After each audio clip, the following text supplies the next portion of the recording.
மாணவர்களுக்கு லோன்ல அவங்க தராங்க. முன்னால போற ஒரு 20 நாளைக்கு முன்னாடி பேப்பரை பார்த்துங்க, அவங்க விண்ணப்பம் போட்டு யாராவது தகுதியானவர்களோ அவங்களுக்கு இலவசமாவே கொடுக்குறாங்க. கிராமப்புற பூசாரிகளுக்கு எடுத்து கலைஞர் ஆட்சியில இலவச மிதிவண்டி வழங்கியிருக்காங்க. அந்த மிதிவண்டி விசாரிச்சு அதெல்லாம் வெளிவந்துருச்சு. திராவிட முன்னேற்ற கழக அரசு சிறப்பாக நடத்தி கொண்டிருக்கின்ற மாண்புமிகு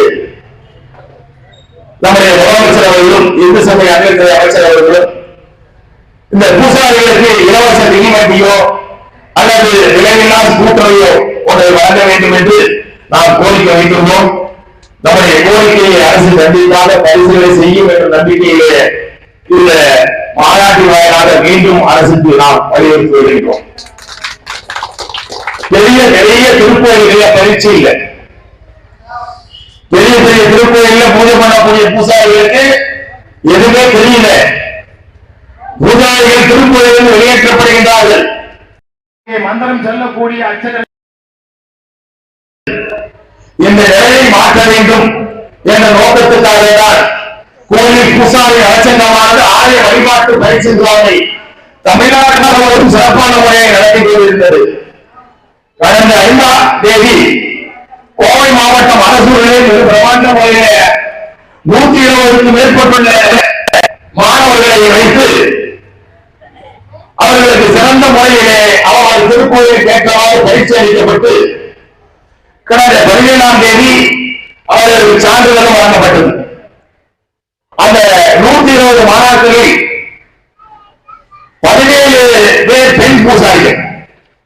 தமிழ்நாட்டில் முதல் தடவையா பெண் பூசாரிகளுக்கு பயிற்சி கொடுத்த ஒரே அமைப்பு நம்ம கோயில் பூசாரிகள் அரசாங்கம் என்பதை நீங்கள் தெளிவாக தெரிந்து கொள்ள வேண்டும். தமிழக அரசு ஓடுவார்களை நியமித்திருக்கிறது.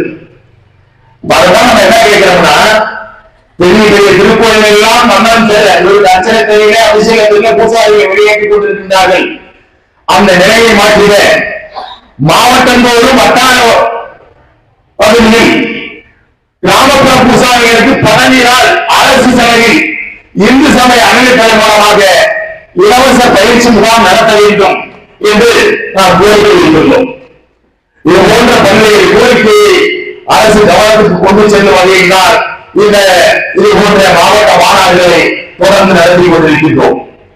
இந்த மாவட்ட மாநாடு சிறப்பான முறையில் ஏற்பாடு செய்த நம்முடைய மண்டல தலைவர், மாவட்ட தலைவர், ஒன்றிய பொறுப்பாளர்கள், நம்முடைய பூசாரிகள் அனைவருக்கும் மீண்டும் நன்றியை தெரிவித்துக் கொண்டு இந்த அரங்கத்துக்குள்ளே நுழையும் பொழுது நீங்கள் எல்லாம் ஒரு பூசாரியாக வந்திருப்பீர்கள். இந்த அரங்கத்தில் இருந்து நீங்கள் வெளியே செல்லும் பொழுது நீங்கள் எல்லாம் ஒரு பொறுப்பாளராக செல்ல வேண்டும். உங்கள் பகுதியில் இருக்கக்கூடிய பூசாரிகளுக்கு நலத்திட்டங்களை பெற்றுத் தருவதற்குண்டான ஏற்பாடுகளை இங்கே இருக்கின்ற பொறுப்பாளர்கள் பெற்றுத் தருவார்கள். நீங்கள் அதிகமான எண்ணிக்கையிலே நம்முடைய சங்கத்திலே உறுப்பினராக சேர்ப்பதற்குண்டான ஏற்பாடுகளை செய்து தர வேண்டும் என்று கேட்டுக்கொண்டு என்னுடைய உரையை நிறைவு செய்கின்றேன். நன்றி, வணக்கம்.